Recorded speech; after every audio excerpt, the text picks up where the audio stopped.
आरोबाव मसेनि गेजेरजों इसोरा बुंदों अ लेबियारिफोर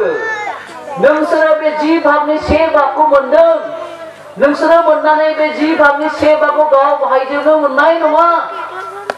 नोंनो जि भागनि से भागखौ होदों अ लेबियारिफोर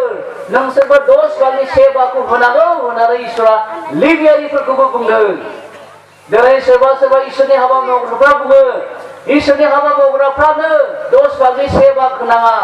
बिदि नङा बाइबेला मा बुंदों आं फरायनानै खोन्थानि लेबि बिजाबनि बिसान बिजाबनि 18 आरो 26 आव इसोरा बुंदों बेनि बायदिबो नोङो लेबियारिफोरनो रायथिदो जेब्ला नोंसोर इजराइलफोरनिफ्राय 10 भागनि से भाग दानखौ मोनो अब्ला बे फैनायनिफ्राय 10 भागनि से भागखौ फोरबोनो गथायथारनांगोन लेबियारिफ्राबो 10 भागनि से भागखौ होनांगौ फालक जों पास्टरफ्राबो इसोरनि खामानि मावग्राफ्राबो मण्डलियाव खामानि मावग्राफ्राबो जोङो 10 भागनि से भागखौ जों होनांगोन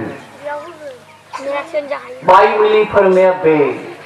लेबि बिजाबनि 27 अध्याय 30 आव इसोरनि रावा बेबायदि बुंदों हानिफ्राय मोननाय गासै आबाद मानिनि 10 भागनि से भागानो फोरबोनि गाहायाव नोंथांमोना फरायलाङोब्ला गोबां परामर्श होनायफोर दंबावो 10 भागनि से भाग होनाया नंबां जाबां नङा इट्स भेरि इम्परटेन्ट गोबां समाव जोङो माखासे फोरोंग्राफ्रा बुंनो हमो 10 भागनि से भागा गोजाम रोदायनि फोरोंनायसो गोदान रोदायाव बे इमप्लाइ जाया समाव बेखौबो बुंनो नामायो बाइबेला मा फोरोंदों टाइप होनाया ओल्ड टेस्टामेन्टआव जागायदों नाथाय निउ टेस्टामेन्टआव बेयो जोबनानै थाङाखै जाहोना बेनो टाइपखौ मसेसजों रादाय खानायनि सिगाङावनो आब्राहामा मेलकिजेदेकनो होजेननाय जादोंमोन मसेनि आयेननि सिगाङावनो बेयो जादों बेखायनो बे रादायखौ ख्रिस्ट'आ बोखाराखै जिसुआ 10 भागनि से भाग होनायखौ रायखायाखै माथाइनि टेस्टआव बेनिखायनो बे बिथोनखौ दानि मुगानि ख्रिस्टियानफ्राबो मानिनांगौ माथाइनि 1:17 जिसुआ बुंदों आङो आयेनफोरखौ बोखारनो फैयाखै नाथाय आबुं खालामनोसो फैदों पावला फोथायगिरिफोरखौ रंजा बाजा होनो फोरोंदों बे माने जोंनि होनाया 10 भागनि से भागल' थाबथानो नाङा मानोना गांनैनि करिन्थिनि 9:7 आव बुंदों मानोना इसोरा रंजा बाजाखौ अनो पौला गावनि मानसिफोरखौ बुंदों आङो थांनानै खांहैनाङि बायदि नोंसोरो सप्तासेनि खामायनानै मोननायखौ नोंसोरो जमायनानै दोन होननानै पौला इसोरनि मानसिफोरनो परामर्श हरदोंमोन टाइप होनाया गोजाम रोदायाव मसेनि आयेन होनायनि सिगांनो जागायदों आरो गोदान रोदायावबो बेखौ होनो थिनदों इब्राहिम 7:1 जिसुआ टाइप होनायखौ बियो रायखायाखै Jesus never abolished the concept of tithe. Tithe होनायनि कनसेप्टखौ जिसुआ बोखाराखै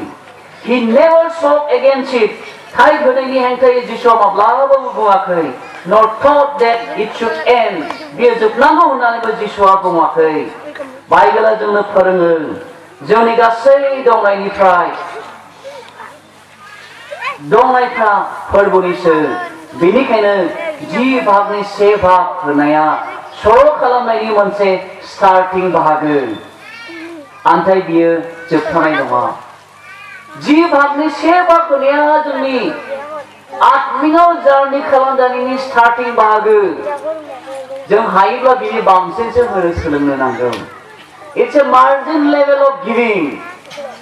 आरो 10 भागनि से भाग होनाया बे दान नङा अनजाग्राफोर बे इसोरनि बाहागोसोखा बेनि अनगायै जों बेसेबां होदों बेसो गिभिंआ 10 भागनि से भाग होनाया बियो इसोरनि बाहागोखौसो जों इसोरनो होदों ख्रिस्ट'नि गेजेरजों जोङो गोबां आशीर्बादखौ मोनबाय जायखौ ओल्ड टेस्टामेन्टनि फोथायगिरिफ्रा मोनाखैमोन बे आशीर्बादखौ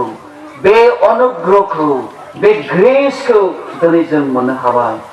बेखायनो पौला साफ्रोमबो ख्रिस्टियानफोरखौ होनो खावलायदों जोंनि मोननायनिफ्राय फोरबोनो 10 भागनि 1खौ जों होनो नांगौ आरो रंजा बाजा बे होनो थिनदों बाइबेला जोंखौ मा बुंदों 10 भागनि 1 भागखौ जों होआब्ला मा जागोन खोनाबाय थायो किन्तु जों बेखौ भाषण बायदिल' सानदों अनजाग्राफोर आं नोंथांनो रियेलिटिखौ बुंलांनो सानगासिनो दङ बेखौ भाषण बायदिल' दाला नोंनि जिबनाव आशीर्बाद नांगौला बेखौ मावनो सोलों जोंनि मावनायफ्राव बोर होनो इसोरा बुंदों जेब्ला जोङो फोरबोनो 10 भागनि 1 भागखौ होगोन जोंनि मावनायफ्राव बियो बोर होनो मलाखिनि गेजेरजों भाव बादिखौ होदों मलाखिया पुराना रदाइनि बबेयाव गोग्लैदों माथाइनि एसेल' सिगां दा नंगौना नङा मालाखि बिजाब